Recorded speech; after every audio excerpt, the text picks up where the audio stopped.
و نصلی علی رسولہ الکریم اما بعد فاعوذ باللہ السمیع العلیم من الشیطان الرجیم بسم اللہ الرحمن الرحیم۔ معزز عزیز سامعین سامعات السلام علیکم ورحمۃ اللہ وبرکاتہ۔ آج ہم پڑھیں گے سورۃ الاحزاب کی آیت نمبر 23۔ من المؤمنین رجال صدقوا، ان مومنوں میں سے کچھ آدمی ایسے بھی ہیں جو سچے نکلے، ما عہد اللہ علیہ، اس وعدے میں جو انہوں نے اللہ سے کیا تھا۔ فَمِنْهُمْ مَنْ قَضَىٰ نَحْبَهُ، ان میں سے کچھ ایسے ہیں جنہوں نے اپنی منتیں یا نظریں پوری کر دیں۔ وَمِنْهُمْ مَنْ يَنْتَظِرُ، اور ان میں سے کچھ ایسے ہیں جو ابھی انتظار کر رہے ہیں۔ وَمَا بَدَّلُوا تَبْدِيلًا، اور یہ کہ انہوں نے اپنی بات میں کوئی تبدیلی نہیں کی۔ اللہ فرماتے ہیں ایمان والوں میں وہ مردان حق بھی ہیں کہ انہوں نے اللہ سے جس چیز پر عہد کیا تھا اسے پورا کر کے دکھایا، پھر ان میں سے کوئی اپنا ذمہ پورا کر چکا اور کوئی منتظر ہے، انہوں نے اس میں ذرا بھر بھی تبدیلی نہیں کی۔ اب یہ کون لوگ تھے کہ اوپر منافقین کا قول گزر چکا ہے، یہ اس کے مقابلے میں اب سچے مسلمانوں کا تأثر بیان کیا جا رہا ہے کہ خدا اور رسول کا وعدہ یہی تو تھا کہ اس کی راہ میں اس طرح کے صبر آزما امتحان پیش آئیں گے جن سے گزرنے کے بعد ہی تم کامیابی کی منزل تک پہنچو گے، لہٰذا یہ وعدہ پورا ہوا اور یہ بات بالکل سچی ثابت ہوئی۔ اسی طرح سورہ بقرہ اور میں آیت نمبر 214 اور سورہ عنکبوت کی آیت نمبر 2 اور 3 میں اللہ تعالیٰ نے اسی وضاحت کے ساتھ اسے بیان کیا ہے۔ ان میں سے وہ جنہوں نے منتیں مانی تھیں کچھ تو وہ پورا کر چکے، یعنی اپنی جان کی قربانی تک دے چکے، اور کچھ ایسے ہیں جنہوں نے اپنے قول کو تبدیل نہیں کیا، یعنی کہ وہ یہ نہیں ہے کہ دل برداشتہ ہو جائے، میدان سے ہٹ جائیں، نہیں، یعنی سار ہتھیلی پر لیے ہوئے انتظار کر رہا ہے کہ کب موقع آئے وہ بھی اپنا عہد پورا کرے۔ کس لیے؟ لیجزی اللہ الصادقین، تاکہ اللہ اسے بدلہ دے سچوں کو، بصدقہم، ان کی سچائی کا، ویعذب المنافقین، اور یہ کہ اللہ عذاب دے منافقوں کو، ان شاء، اگر چاہے، او یتوب علیہم، چاہے تو انہیں معاف کر دے، ان اللہ کان غفور الرحیم، اور یہ کہ اللہ بخشنے والا ہے اور اس کی شفقت بھی ابدی ہے۔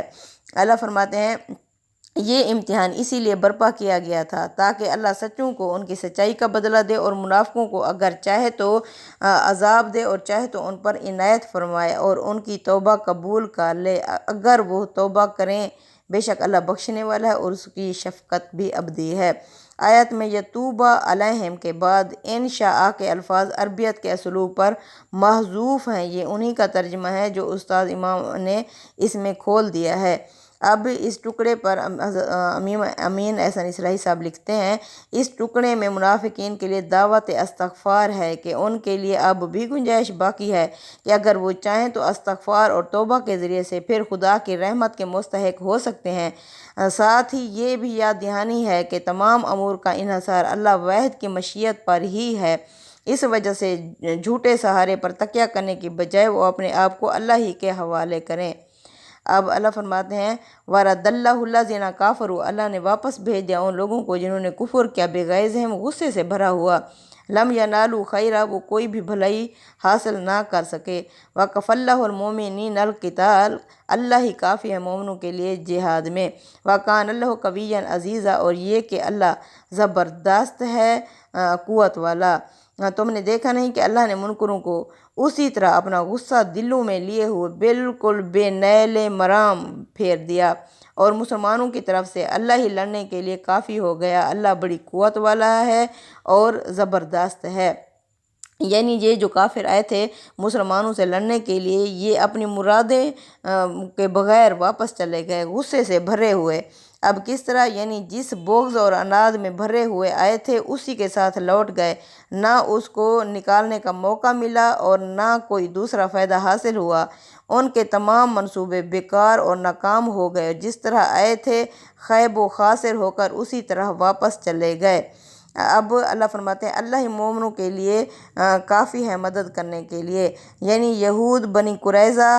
جس کے ساتھ رسول اللہ صلی اللہ علیہ وسلم نے امن و صلح کا معاہدہ کر رکھا تھا، لیکن منکرین کے دل بادل لشکروں کو دیکھ کر انہوں نے یہ معاہدہ توڑ دیا اور یہودی لیڈر حیy بن ابی اخطب نظری کے بہکانے سے حملہ آوروں کے ساتھ شامل ہو گئے۔ یہ چیز ظاہر ہے کہ مسلمانوں کے لیے سخت پریشانی کا باعث بن گئی۔ اب اللہ فرماتے ہیں وَأَنزَلَ الَّذِينَ، اور اللہ اتار لایا ان لوگوں کو ظاہروہم جنہوں نے مدد کی ان کی من اہل الکتاب اہل کتاب میں سے، من سیاسیہم ان کے قلعوں سے، وقاذف فی قلوبہم الرعب اور ڈال دیا ان کے دلوں میں مومنوں کا رعب، فریقاً تقتلون ایک فریق کو تو تم قتل کر رہے تھے، وتأسرون فریقہ اور دوسرے کو تم قیدی بنا رہے تھے۔ اللہ فرماتے ہیں اللہ انہیں بھی ان کی گڑھیوں سے اتار لایا اور ان کے دلوں میں اس نے رعب ڈال دیا، اور ان کے ایک گروہ کو تم قتل کر رہے تھے اور ایک کو قیدی بنا رہے تھے۔ یعنی نبی کریم صلی اللہ علیہ وسلم نے احزاب کی واپسی کے بعد جب ان کے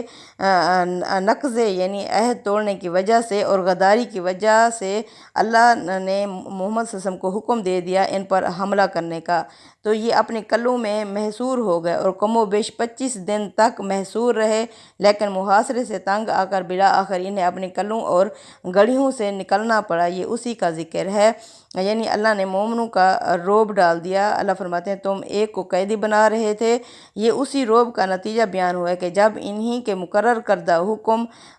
حضرت سعد بن معاذ رضی اللہ تعالیٰ عنہ نے اپنا فیصلہ سنایا کہ ان کے تمام قابل جنگ افراد قتل کر دیے جائیں اور بقیہ کو قیدی بنا لیا جائے، تو ان میں سے کسی کو اس کے خلاف چوں کرنے کی بھی جرأت نہیں ہوئی، کیونکہ انہوں نے خود ہی اپنا فیصلہ کرنے والا مقرر کیا تھا حضرت سعد بن معاذ کو۔ اللہ فرماتے ہیں وَأَوْرَثَكُمْ اور مومنو ہم نے تمہیں وارث کر دیا، ارضہم ان کی سرزمین کا، وَدِيَارَهُمْ اور ان کے گھروں کا، وَأَمْوَالَهُمْ اور ان کے مالوں کا، وَأَرْضًا لَمْ تَطَئُوهَا اور اس سرزمین کا جس پر تم نے قدم ہی نہیں رکھا تھا، وَكَانَ اللَّهُ عَلَىٰ كُلِّ شَيْءٍ قَدِيرٌ اور یہ کہ اللہ ہر چیز پر قدرت رکھتا ہے، اور ان کی زمین اور ان کے گھروں اور ان کے اموال کا تمہیں وارث بنا دیا، اور ایک ایسی زمین کا بھی جس کو تمہارے قدموں نے چھوا بھی نہیں ہے۔ حقیقت یہ ہے کہ اللہ ہر چیز پر قدرت رکھتا ہے، یعنی وہ کون سی سرزمین ہے جس کو تمہارے قدم بھی ابھی وہاں پر نہیں پہنچے۔ یہ خیبر اور مکہ اور روم اور شام کے فتوحات کی بشارت ہے، یعنی خیبر فتح ہوگا، مکہ فتح ہوگا، روم اور شام کی فتوحات کی بشارت ہے۔ مطلب یہ ہے کہ یہ نقد عاجل تو جو کچھ ہم نے تمہیں دیا ہے وہ تم نے دیکھ لیا، لیکن ابھی اور زمینیں بھی ہیں جن کی وراثت ہم نے تمہارے لیے مقدر کر رکھی ہے۔ سبحان اللہ۔ اب آگے اللہ فرماتے ہیں آیت نمبر 28 میں اللہ فرماتے ہیں یا ایھا النبی اے نبی کریم صلی اللہ علیہ وسلم، کلی ازواج کا آپ کہہ دیجئے اپنی بیویوں سے، ان کنتن تردن الحیات الدنیا اگر تم چاہتی ہو دنیا کی زندگی، وزینتہا اور اس کی آرائش نمائش بناوٹ سجاوٹ، فتعالینا تو آؤ میں تمہیں دے دوں، امتعکن کہ تم ان سے فائدہ اٹھا لو، واسرحکن اور میں تمہیں رخصت کر دوں سراحا جمیلا خوبصورتی کے ساتھ، وَإِن كُنتُنَّ تُرِدْنَ اللَّهَ ہاں اگر تم چاہنے والی ہو اللہ کی، وَرَسُولَهُ اور اس کے رسول کی، وَالدَّارَ الْآخِرَةَ اور آخرت کے گھر کی، فَإِنَّ اللَّهَ أَعَدَّ پس اللہ نے تیار کر رکھا ہے، لِلْمُحْسِنَاتِ ایسی پاک دامن عورتوں کے لیے، مِنْکُنَّ تم میں سے، اجراً عظیما بہت بڑا اجر۔ اس طرف سے مایوس ہو کر اب یہ منافقین تمہارے گھروں میں فتنے اٹھانا چاہتے ہیں، اس لیے اے نبی کریم صلی اللہ علیہ وسلم اپنی بیویوں سے کہہ دو کہ اگر تم دنیا کی زندگی اور اس کی زینت چاہتی ہو تو آؤ میں تمہیں دے دلا کر خوش اسروبی کے ساتھ رخصت کر دوں، اور اگر تم اللہ اور اس کے رسول اور آخرت کے گھر کو چاہتی ہو تو ان سب چیزوں سے بے نیاز ہو کر اسی کے لیے سرگرم رہو، اس لیے کہ اللہ نے تم میں سے خوبی کے ساتھ نباہ کرنے والیوں کے لیے اجر عظیم تیار کر رکھا ہے۔ اب یہ جو رکوع ہے یہ خاص طور پر اللہ کے رسول صلی اللہ علیہ وسلم کی بیویوں کے لیے، آپ صلی اللہ علیہ وسلم کی زوجت کے لیے اللہ تعالیٰ نے اس کو مخصوص کیا ہے۔ اب اللہ فرماتے ہیں اس میں محسنات یعنی کہ اصل لفظ محسنات استعمال ہوا ہے، اس میں نباہ کرنے والیوں کا مفہوم موقع کلام نے پیدا کر دیا ہے۔ روایتوں میں بیان ہوا ہے کہ یہ سوال جب امہات المومنین خاص کر سیدہ عائشہ صدیقہ کے سامنے رکھا گیا جو رسول اللہ صلی اللہ علیہ وسلم کو سب سے زیادہ محبوب تھیں، اور ان سے کہا گیا کہ اس کے جواب میں وہ جلدی نہ کریں بلکہ اپنے والدین سے بھی مشورہ کر لیں، تو انہوں نے بغیر کسی توقف کے یعنی بغیر وقفے اور بغیر رکے جواب دیا کہ مجھے اس معاملے میں کسی سے مشورے کی ضرورت نہیں ہے، میں اللہ اور اس کے رسول کو اختیار کرتی ہوں۔ باقی امہات المومنین کا بھی یہی جواب تھا۔ اللہ تعالیٰ کی طرف سے یہ تدبیر اس فتنے کے سدباب کے لیے کی گئی جو منافقین اٹھانا چاہتے تھے۔ ان میں ازواج مطہرات کو اختیار دے دیا گیا کہ وہ چاہیں تو دنیا اور اس کی عیش و طلب میں حضور صلی اللہ علیہ وسلم سے الگ ہو جائیں، اور چاہیں تو اللہ اور اس کے رسول اور قیامت کے فوز اور فلاح کی طلبگار بن کر پورے شعور کے ساتھ ایک مرتبہ پھر یہ فیصلہ کر لیں کہ انہیں اب ہمیشہ کے لیے حضور صلی اللہ علیہ وسلم کے ساتھ ہی رہنا ہے۔ ازواج مطہرات نے اس کے جواب میں جو کچھ کہا ان سے وہی متوقع تھا، چنانچہ یہ تدبیر نہایت کارگر ثابت ہوئی اور ہر شخص پر واضح ہو گیا کہ اہل بیت رسالت کا انتخاب خود اللہ تعالیٰ نے کیا ہے اور اس حرم کے اندر کسی کے لیے در اندازی کی کوئی گنجائش ہی نہیں ہے۔ منافقین یہ فتنہ جس طریقے سے اٹھا رہے تھے، اس موقع پر استاد امام امین احسن اصلاحی نے اس کی وضاحت اس طرح فرمائی ہے۔ وہ لکھتے ہیں، اس پوری سورہ پر تدبر کرنے سے معلوم ہوتا ہے اس دور میں منافقین کی ریشہ دوانیاں جس طرح عام مسلمانوں کو اسلام اور نبی کریم صلی اللہ علیہ وسلم سے بدگمان اور برگشتہ کرنے کے لیے بڑھ گئی تھیں، اسی طرح منافقات کے ذریعے سے انہوں نے حضور صلی اللہ علیہ وسلم کی گھریلو زندگی کے سکون کو درہم برہم کرنے کے لیے بھی بڑی خطرناک مہم چلا رکھی تھی۔ منافقین عورتیں امہات المومنین کے گھروں میں جاتیں اور نہایت ہمدردانہ انداز میں ان سے کہتیں کہ آپ لوگ شریف اور معزز گھرانوں کی بیٹیاں ہیں، لیکن آپ لوگوں کی زندگی ہر راحت اور لذت سے محروم بالکل قیدیوں کی طرح گزر رہی ہے۔ اگر آپ دوسرے گھروں میں ہوتیں تو آپ کی زندگی بیگمات کی طرح نہایت عیش و عشرت اور ٹھاٹھ باٹ کے ساتھ گزرتی۔ ساتھ ہی وہ یہ وسوسہ اندازی بھی پیدا کرتی کہ اگر یہ محمد صلی اللہ علیہ وسلم آپ کو طلاق دے دیں تو بڑے بڑے رئیس اور سردار آپ لوگوں سے نکاح کریں گے اور آپ لوگوں کی زندگیاں قابل رشک ہو جائیں گی۔ آگے کی آیات سے یہ بات بھی سامنے آئے گی کہ منافقین کو بھی جب کبھی نبی کریم صلی اللہ علیہ وسلم کے گھروں میں جانے اور آپ کے ازواج مطہرات رضی اللہ تعالیٰ عنہن سے بات کرنے کا موقع ملتا تو وہ اس موقع سے فائدہ اٹھا کر ان کے اندر کچھ نہ کچھ وسوسہ اندازی ضرور ڈالنے کی کوشش کرتے اور انہیں کوششوں سے ان کا اصلی مقصد تو حضور صلی اللہ علیہ وسلم کی گھریلو زندگی کے اندر کوئی اس طرح کا فتنہ کھڑا کرنا ہوتا جس کا فتنہ انہوں نے حضرت عائشہ صدیقہ رضی اللہ تعالیٰ عنہا کے متعلق کھڑا کیا تھا، جس کی تفصیلات سورہ نور میں آپ پڑھ چکے ہیں، جس طرح یعنی واقعہ افک جو ہوا تھا۔ ورنہ ادنیٰ درجے میں یہ فائدہ تو ان کو واضح طور پر نظر آتا تھا کہ اس سے ازواج نبی رضی اللہ تعالیٰ عنہم کے اندر بے اطمینانی پیدا ہوگی، اور کیا عجب کہ اس طرح کوئی ایسی شکل نکل آئے کہ وہ آپ کے ازواج کے ساتھ نکاح کرنے کا جو مذموم ارادہ رکھتے ہیں وہ پورا ہو جائے۔ منافقین اور منافقات کی ان چالوں سے اگرچہ امہات المومنین رضی اللہ تعالیٰ عنہن بالکل بے خبر نہیں تھیں، بعض تلخ تجربے ان کو ہو چکے تھے، لیکن شریف اور کریم النفس اور باحیا لوگوں کا طریقہ یہ ہوتا ہے کہ اگر کوئی شخص ان کے سامنے ہمدردی اور خیر خواہی کے انداز میں بات کرتا ہے تو وہ اس کے کھوٹ سے واقف ہوتے ہوئے بھی اس کو جواب نرمی ہی سے دیتی ہیں۔ امہات المومنین رضی اللہ تعالیٰ عنہن بھی اسی اپنی کریم النفسی کے سبب ان لوگوں کو نرمی ہی سے جواب دیتی، جس سے یہ کمینے لوگ اس طمع اور خام میں مبتلا ہو جاتے کہ ان کا پروپیگنڈا کامیاب ہو رہا ہے اور وہ بہت جلد اپنے مقصد میں کامیاب ہو جائیں گے۔ اللہ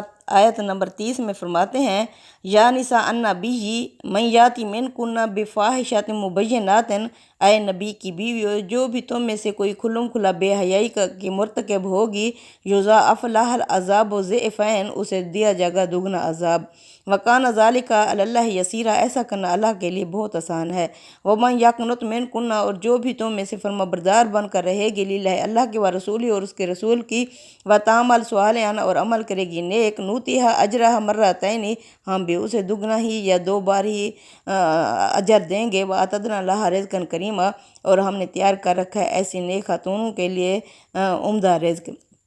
یعنی نبی کی بیوتوں میں سے جو کھلی بے حیائی کا ارتکاب کرے گی اس کے لیے دوہرا عذاب ہے، اور اس کے لیے آسان سی بات ہے، اور تم میں سے جو اللہ اور اس کے رسول کی فرما بردار بنی رہے گی اور نیک عمل کرے گی، ہم انہیں ان کا دوہرا اجر عطا فرمائیں گے، اور ان کے لیے ہم نے عزت کی روزی تیار کر رکھی ہے۔ اب اللہ فرماتے ہیں جو کھلی بے حیائی کر کے آئے گی، اس کا مطلب یہ نہیں ہے کہ ازواج مطہرات سے معاذ اللہ کسی فحش حرکت کا اندیشہ تھا۔ قرآن نے یہ الفاظ فتنہ پردازوں کے مخفی ارادوں کو سامنے رکھ کر استعمال کیے ہیں۔ استاد امام لکھتے ہیں وہ رات دن اسی تگ و دو میں تھے کہ اہل بیت رسالت سے متعلق کوئی سکینڈل پیدا کریں تاکہ ان کا کلیجہ ٹھنڈا ہو اور مسلمانوں کی اخلاقی ساکھ برباد ہو جائے۔ قرآن نے یہ الفاظ استعمال کر کے ازواج مطہرات رضی اللہ تعالیٰ عنہن کو آگاہ کر دیا کہ منافقین ہمدردی اور خیرخواہی کے بھیس میں در حقیقت اپنے بڑے شیطانی منصوبے کی فکر میں ہیں۔ اب آگے فرماتے ہیں اللہ اگر کوئی ایسا کام کرے گی تو اسے دوہرا عذاب دیا جائے گا۔ یہ اس قانون کے مطابق ہے جس کا خدا کے ہاں جو درجہ اور مرتبہ ہے اس کا محاسبہ بھی اسی کے لحاظ سے ہوگا۔ اس سے قرآن نے رسول اللہ صلی اللہ علیہ وسلم کے ازواج کو یہ احساس دلایا ہے کہ مسلمانوں کی جماعت میں ان کا مقام کس قدر بلند ہے اور اس مقام بلند سے کسی پستی کی طرف اترنے کا نتیجہ ان کے لیے کیسا سنگین ہو سکتا ہے۔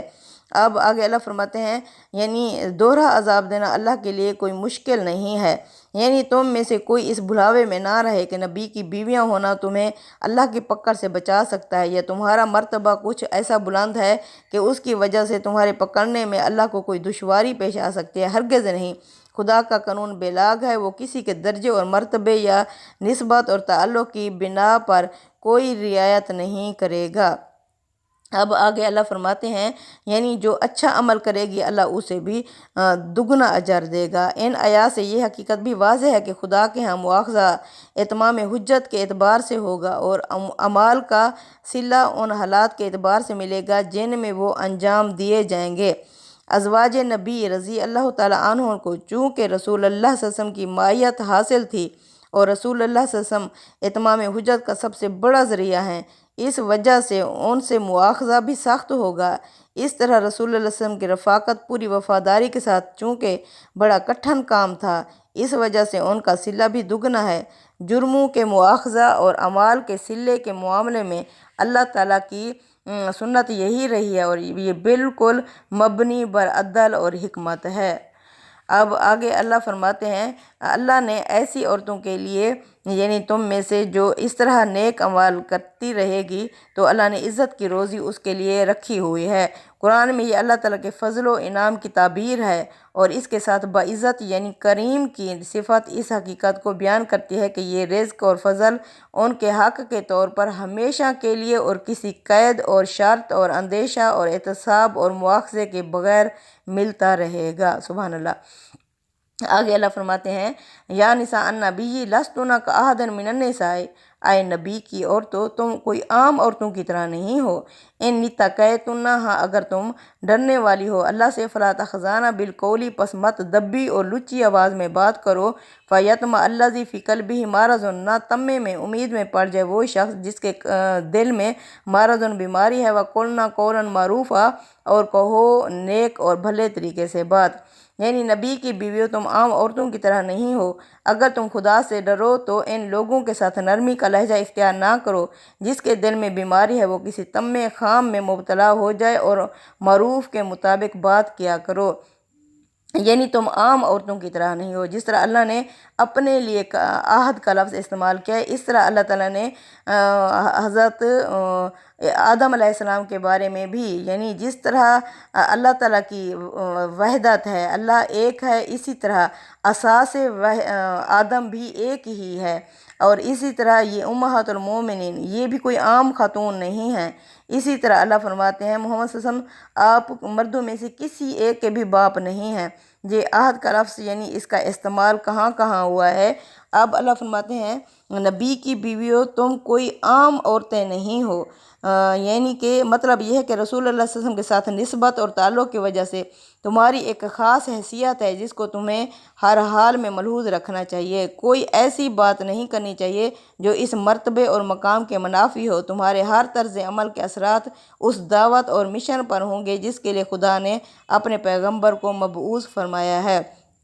اللہ فرماتے ہیں اگر تم اللہ سے ڈرو تو ان سے دبی اور لچی آواز میں بات نہ کرو۔ یہ اس لیے فرمایا کہ آگے جو ہدایات دی جا رہی ہیں ان پر اس تقوی کے بغیر ان کی روح کے مطابق عمل نہیں کیا جا سکتا۔ اس سے یعنی کہ وہ کینہ اور حسد مراد ہے جو اشرار منافقین رسول اللہ صلی اللہ علیہ وسلم کے خلاف اپنے دلوں میں رکھتے تھے۔ اس کے سبب سے وہ اس کوشش میں رہتے تھے کہ کسی نہ کسی طریقے سے وہ آپ کے ازواج مطہرات کو بدنام کرنے کی کوئی صورت پیدا کر سکیں۔ اب اللہ فرماتے ہیں یعنی ایسے بیمار دل جن کے دلوں میں بیماری ہے وہ کسی تمے میں مبتلا نہ ہو جائیں، اس لیے تم ان سے معروف طریقے سے بات کرو، یعنی جیسے ان لوگوں سے کی جاتی ہے جن سے کسی فتنے کا اندیشہ ہو۔ چنانچہ جو کچھ کہنا ہو بغیر کسی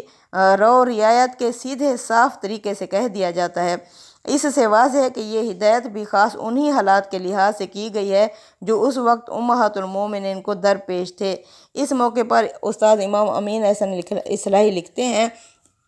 عام حالات میں تو پسندیدہ طریقہ کلام یہی ہے کہ آدمی تواضع انداز اختیار کرے، لیکن بعض اوقات حالات اور مسائل کا تقاضا یہ ہوتا ہے کہ اس سے مختلف روش اختیار کی جائے۔ اوپر ہم اشارہ کر چکے ہیں کہ اس دور میں منافقین مرد اور منافقات عورتیں رات دن اس تگ و دو میں تھے کہ ازواج مطہرات رضی اللہ تعالیٰ عنہن کے دلوں میں وسوسہ اندازی پیدا کر کے کوئی ایسی بات نکالیں جس کو ایک فتنہ بنا سکیں۔ ان لوگوں کی باتیں ہمدردانہ رنگ میں ہوتی تھیں، اس وجہ سے امہات المومنین رضی اللہ تعالیٰ عنہن کبھی ان کا جواب اپنی شرافت نفس کے سبب سے نرم انداز میں ہی ہوتا تھا، جس سے یہ مفسدین دلیر ہو جاتے تھے اور ان کو یہ توقع ہوتی چلی جاتی تھی کہ وہ بہت جلد اپنی سازش میں کامیاب ہو جائیں گے۔ ان خاص حالات کی بنا پر امہات المومنین رضی اللہ تعالیٰ عنہن کو اپنا رویہ بدل دینے کی ہدایت ہوئی ہے۔ فرمایا کہ اے نبی کی بیویوں، تم عام عورتوں کے مانند تو نہیں ہو۔ نبی کے ساتھ نسبت کے باعث تمہاری نیکی اور بدی دونوں میں ایک خاص اہمیت ہے۔ تمہاری نیکی دوسروں کے لیے مثال نمونہ بنے گی، اور تم سے کوئی غلطی صادر ہو گئی تو اس کو بھی اصحاب الاغراض حجت بنائیں گے۔ اس وجہ سے تمہارے لیے احتیاط کی روش اولا ہے۔ اگر منافقین تمہارے دلوں میں وسوسہ اندازی کرنے کی کوشش کریں تو بیربنائے مروت، شرافت اور ان کا بات کا جواب نرمی اور تواضع سے نہ دو کہ جس کے دل میں اللہ اور اس کے رسول کے خلاف بغض اور حسد بھرا ہوا ہے وہ کوئی غلط توقع نہ کر بیٹھے، بلکہ صاف انداز میں اس سے اس طرح بات کہو کہ اگر وہ اپنے دل میں کوئی برا ارادہ لے کر آیا ہوا ہے تو اس کو اچھی طرح اندازہ ہو جائے کہ یہاں اس کی دال گلنے والی نہیں ہے۔ آگے اللہ فرماتے ہیں آیت نمبر 33 میں، وَقَرْنَ فِي بُيُوتِكُنَّ، اور تم اپنے گھروں میں ٹک کر رہو، وَتَبَرَّجْنَ تَبَرُّجَ الْجَاهِلِيَّةِ الْأُولَىٰ، اور زمانہ جاہلیت کی سج دھج نہ دکھاتی پھرو، یعنی تم اپنے گھروں میں ٹک کر رہو اور اگلی جاہلیت کی سج دھج نہ دکھاتی پھرو۔ وَأَقِمْنَ الصَّلَاةَ، نماز قائم کرو، وَآتِنَ الزَّكَاةَ، اور زکوٰۃ ادا کرو، وَأَطِیعْنَ اللَّهَ وَرَسُولَهُ، اطاعت کرو اللہ اس کے رسول کی۔ إِنَّمَا يُرِيدُ اللَّهُ لِيُذْهِبَ عَنْكُمُ الرِّجْسَ، اللہ تو چاہتا ہے کہ تم سے دور کر دے شیطان کی گندگی، اہل البیت، اے نبی کی گھر والیوں، وَيُطَہِّرَکُمْ تطہیرا، اور تمہیں پاک کرے اچھی طرح پاک۔ اب اللہ فرماتے ہیں اور نماز کا اہتمام رکھو اور زکوٰۃ دیتی رہو اور اللہ اور اس کے رسول کے اطاعت پر قائم رہو۔ اللہ تو یہی چاہتا ہے کہ اس گھر کی بیویوں کہ تم سے وہ گندگی دور کرے جو یہ منافق تم پر تھوپنا چاہتے ہیں اور تمہیں پوری طرح پاک کر دے۔ وَاذْكُرْنَ، اور یاد کرو، مَا يُتْلَىٰ فِي بُيُوتِكُنَّ، وہ جو تمہارے گھر میں من آیات اللہ، اللہ کی آیات کی تلاوت کی جاتی ہے، والحکمت، اور حکمت کی باتیں دہراتی رہو۔ ان اللہ کان لطیفا خبیرا، بے شک اللہ باریک بین اور ہر بات سے باخبر ہے۔ تمہارے گھروں میں اللہ کی آیتوں اور اس کی حکمت کی جو تعلیم دی جاتی ہے اس کا چرچا کرو، بے شک اللہ بڑا ہی باریک بین اور خبر رکھنے والا ہے۔ اپنے گھروں میں ٹیک کر رہو اور زمانہ جاہلیت کے سج دھج نہ دکھاتی پھرو۔ یہ اس ہدایت، اس منصب اور اس کی ذمہ داریوں کے لحاظ سے ہے جو ازواج مطہرات کو حاصل تھا کہ انہیں زمانہ جاہلیت میں بڑے لوگوں کی بیگمات کے طریقے پر اپنی زیب و زینت کی نمائش کرتے ہوئے باہر نہیں نکلنا چاہیے، بلکہ جو حالات انہیں درپیش ہیں ان میں سے باہر نکلنے ہی سے اجتناب کرنا چاہیے، اس لیے کہ منافقین شب و روز اسی کوشش میں لگے ہوئے ہیں کہ وہ ان سے متعلق کوئی اسکینڈل پیدا کرنے میں کامیاب ہو جائیں۔ عام عورتوں کے ساتھ اس ہدایت کا بھی کوئی تعلق نہیں ہے۔ اور وہ اپنے حالات اور اپنی ضرورتوں کے لحاظ سے اس زمانے میں جہاں چاہیں جا سکتی تھیں، اب بھی جا سکتی ہیں۔ اجنبیوں کے سامنے زیب و زینت کی نمائش البتہ ان کے لیے اب بھی ممنوع ہے، اس لیے کہ سورہ نور میں اللہ تعالیٰ نے اس کی ہدایت انہیں الگ فرما دی ہے۔ یہاں اتنی بات مزید واضح ہوئی کہ اجنبی مردوں کے سامنے زیب و زینت کی نمائش جاہلیت کا طریقہ ہے، اس کا اسلامی تہذیب سے کوئی تعلق نہیں ہے۔ اللہ آگے فرماتے ہیں کہ اللہ کی رسول کی اطاعت کرتی رہو، یعنی گھروں میں رہ کر نیکی کے کاموں میں سرگرم رہو کہ اپنی وہ ذمہ داری کما حقہ پوری کر سکو جو رسول اللہ صلی اللہ علیہ وسلم کی بیویوں کی حیثیت سے تم پر عائد ہوتی ہے۔ آگے وضاحت فرما دی کہ یہ دعوت و تبلیغ کی ذمہ داری ہے جس کے لیے علماء اٹھیں یا پیغمبر کے گھرانے کے لوگ، انہیں سب سے بڑھ کر انہی چیزوں کا اہتمام کرنا چاہیے۔ آگے اللہ فرماتے ہیں یعنی اللہ تمہیں پوری طرح پاک کرنا چاہتا ہے، مطلب یہ ہے کہ تمہاری باطنی کی پاکیزگی میں شبہ نہیں، لیکن اللہ تعالیٰ تمہارے منصب کے لحاظ سے تمہیں لوگوں کا نگاہ میں بھی ہر طرح کی اخلاقی نجاست سے بالکل پاک دیکھنا چاہتا ہے۔ رسول اللہ صلی اللہ علیہ وسلم کے ازواج مطہرات کو نہایت شفقت محبت کے ساتھ خطاب کر کے یہ اب ان ہدایات کا مقصد بتایا ہے جو انہیں یہاں دی جا رہی ہیں، اور ان کے لیے اہل بیت کا لفظ استعمال کر کے واضح کر دیا ہے کہ اس کا شرف اصلاً انہی کو حاصل ہے، دوسروں کی شمولیت اس میں ہو سکتی ہے تو اصلاً نہیں بلکہ طبعاً اور ضمناً ہو سکتی ہے۔ اللہ فرماتے ہیں کہ اللہ کی جو آیات ہیں ان کا چرچا کرو، یعنی جو آیتیں پڑھ کر سنائی جاتی ہیں ان کے ذریعے سے ایمان اور اخلاق کے جو حقائق واضح کیے جاتے ہیں ان کو لوگوں تک پہنچاؤ۔ استاذ امام لکھتے ہیں یہ بات یاد رکھنی چاہیے کہ نبی کریم صلی اللہ علیہ وسلم کی بعثت جس طرح مردوں کے رہنمائی کے لیے ہوئی تھی اسی طرح عورتوں کے لیے بھی ہوئی تھی۔ آپ جس طرح باہر لوگوں کو تعلیم دیتے رہے تھے اسی طرح اپنے گھروں کے اندر بھی تعلیم دیتے رہتے تھے، وہی جس طرح باہر آپ نازل ہوتی تھی اسی طرح گھر کے اندر بھی نازل ہوتی تھی، نیز جس طرح آپ کا ہر قول لوگوں کے لیے تعلیم اور ہدایت تھا اسی طرح آپ کا ہر فعل بھی لوگوں کے لیے اسوہ نمونہ تھا۔ آپ کی زندگی پرائیویٹ اور پبلک کے الگ الگ خانوں میں تقسیم نہیں تھی بلکہ آپ صلی اللہ علیہ وسلم کی حیات مبارکہ کا ہر لمحہ امت کی تعلیم اور تربیت کے لیے وقف تھا۔ اس وجہ سے ضروری ہوا کہ جس طرح آپ صلی اللہ علیہ وسلم کی باہر کی زندگی کی ایک ایک ادا کو محفوظ کرنے کے لیے آپ صلی اللہ علیہ وسلم کے جان نثار سائے کی طرح آپ کے ساتھ ساتھ رہے، اسی طرح آپ صلی اللہ علیہ وسلم کے گھر کے اندر کی زندگی کا بھی ایک ایک پہلو محفوظ رکھنے کا انتظام ہو۔ یہ کم ظاہر ہے کہ آپ کے ازواج مطہرات رضی اللہ تعالیٰ عنہن کے ذریعے سے ہی ممکن تھا، چنانچہ یہ واقعہ کہ نبی کریم صلی اللہ علیہ وسلم کا علم و عمل جتنا آپ صلی اللہ علیہ وسلم کے ازواج مطہرات رضی اللہ تعالیٰ عنہن کے ذریعے سے پھیلا ہے اس کی مقدار صحابہ رضی اللہ تعالیٰ عنہم کے ذریعے سے پھیلے ہوئے علم سے کسی طرح کم نہیں ہے۔ اور اس آیت سے یہ بات واضح معلوم ہوتی ہے کہ اس مشن پر آپ صلی اللہ علیہ وسلم کے ازواج مطہرات رضی اللہ تعالیٰ عنہن کو اللہ تعالیٰ نے خود مأمور فرمایا تھا کہ ان کا کام دنیا کے خزف ریزے جمع کرنا نہیں بلکہ علم و حکمت کے ان خزانوں کو خلق کے اندر لوٹانا ہے جس کی بارش ان کے گھروں کے اندر ہو رہی ہے۔ سبحان اللہ، صدق اللہ العظیم۔